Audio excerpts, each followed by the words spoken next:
எல்லோருக்கும் வணக்கம். ஈரோட்டிலிருந்து அட்வொகேட் செந்தில்குமார் இந்த பதிவை உங்களுக்காக பட்ஜெட் சம்பந்தமான இந்த பதிவை உங்களுக்காக போகிறேன். இந்த பட்ஜெட்டில் ஒரு 5 முக்கியமான விஷயங்களுக்கான இம்பார்ட்டன்ஸ் கொடுக்குறாங்க. எடுத்தோன்னா அக்ரிகல்ச்சருக்கு முக்கியத்துவம் கொடுக்குறாங்க. ரெண்டாவதுக்கு மின்சாரத்துறை சார்ந்ததுக்கு முக்கியத்துவம் கொடுக்குறாங்க. அப்புறம் டவுன் டெவலப்மெண்ட்டுக்கான முக்கியத்துவத்தை கொடுக்குறாங்க. மைண்ட் சம்பந்தமான விஷயங்களுக்கு முக்கியத்துவம் கொடுக்குறாங்க. அப்புறம் ரெகுலேட்டரி நாம் சம்பந்தமான விஷயங்களுக்கு முக்கியத்துவம் கொடுக்கறதாக மாண்புமிகு நிதியமைச்சர் வந்து சொல்லியிருக்காங்க. இன்கம் டேக்ஸ் சம்பந்தமா பாத்தீங்கன்னா 12 லட்சம் வரைக்கும் ஃப்ரீ கொடுத்துருக்கதா சொல்றாங்க. 12 லட்சம் வரைக்கும் டேக்ஸ் கட்ட வேண்டியது இல்லைன்னு சொல்றது மட்டும் நம்ம எடுத்துக்க முடியாது. இது எது குறித்து இருக்குன்னு கேட்டீங்கன்னா, முதல்ல 2.5 லட்சம் ரூபாய் வரைக்கும் டேக்ஸ் இல்லாம இருந்துச்சு.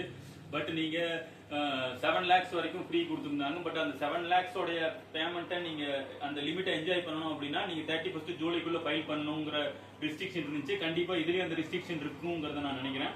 12 lakhs வரைக்கும் நீங்க கொடுத்துருக்காங்க அப்படின்னா 12 lakhs நான் நிறைய 31 ஜூலைக்குள்ள எல்லாத்தையும் ரிட்டர்ன் ஃபைல் பண்ண வைக்கணும். இல்லைன்னா திரும்ப நீங்க டாக்ஸ் கட்ட வேண்டிய ஸ்லாப்ல தான் இருக்க வேண்டிய நிலை இருக்குன்னு தான் நான் அதை நினைக்கிறேன். அந்த 2.5 lakhs 4 lakhs பண்ணிருக்காங்க. மீதி இருக்கிறத ரிபேட்டா கொடுப்பாங்க. அந்த ரிபேட்டை நீங்க என்ஜாய் பண்ணணும் அப்படின்னா வித்தின் 31 ஜூலைக்குள்ள ஃபைல் பண்ண வேண்டிய நெசசிட்டி கண்டிப்பா உங்களுக்கு இருக்குங்கிறது இன்டைரக்டான ஒரு விஷயமா இருக்கும். சீனியர் சிட்டிசனா இருக்கிறவங்களுக்கு 1 லட்சம் வரைக்கும் இன்ட்ரெஸ்டுக்கான டாக்ஸ் இல்லை அப்படிங்கறத இன்சூர் பண்றாங்க.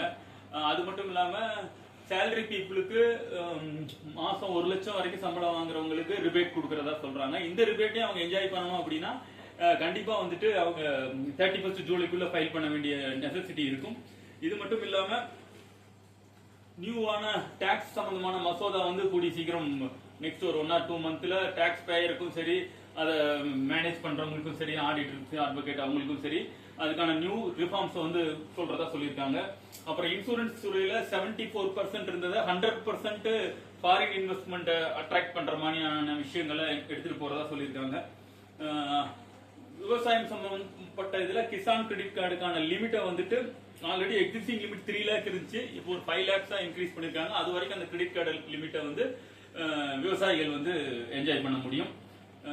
இதான் ஒரு கரெக்டான தகவல். இந்த பட்ஜெட்டை பத்தி வேற பெரிய மாற்றங்கள் எதுவும் கொண்டு வராத மாதிரி இருக்கு. பட் விவசாயத்துக்கு முக்கியத்துவம் கொடுக்கறது நல்ல விஷயமா இருக்கு. விவசாய பொருட்களுக்கான ஜிஎஸ்டி சம்பந்தமான விஷயங்களையோ, மருத்துவத்துறைக்கான ஜிஎஸ்டி சம்பந்தமான விஷயங்களையோ, இன்னும் ஜிஎஸ்டி கவுன்சில் மீட்டிங்லயோ மற்ற இதுலயோ கொஞ்சம் மக்களுக்கு பேர்டனை குறைக்கக்கூடிய வகையில கன்சிடர் பண்ணாங்கன்னா நல்லா இருக்கும். பட் அதை அவங்க கொஞ்சமா தான் கன்சிடர் பண்ற மாதிரி தெரியுது. ஜிஎஸ்டியுமே லேட் ஃபீ பெனால்ட்டில இப்ப ரீசெண்டா கூட ஜிஎஸ்டிஆர் 9C ஒரு வெய்வர் கொடுத்திருந்தாங்க. அந்த வெய்வர் கூட பாருங்க 5 கோடி ரூபாய்க்கு மேல இருக்கிறவங்களுக்கு தான் கொடுக்குறாங்களே தவிர இவங்க எப்பயுமே கார்பரேட் பெரிய செக்டார்ல இருக்கிறவங்களுடைய நலன் தான் பாக்குறாங்களே தவிர 2 கோடியிலிருந்து 3 கோடி ரூபாய் உள்ள வியாபாரம் பண்றவங்களோட ப்ராஃபிட் ரேஷியோவே கம்மியா தான் இருக்கும். அவங்களுக்கு 1 லட்சம் 2 லட்சம் வரைக்கும் பெனால்ட்டி இந்த மாதிரியான விஷயங்கள்லாம் இருக்கு. பட் மேபி கவர்மெண்ட் வந்து ஸ்மால் டாக்ஸ் பேயரையும் ஸ்மால் ரீட்டைல் பிசினஸ் பண்றவங்களையும் கன்சிடர் பண்ணி அவங்களுடைய ப்ரொவிஷன்ஸை கட்டமைச்சாங்கன்னா மக்களுக்கு பயனுள்ளதா இருக்கும்னு நினைக்கிறேன். நன்றி, மகிழ்ச்சி.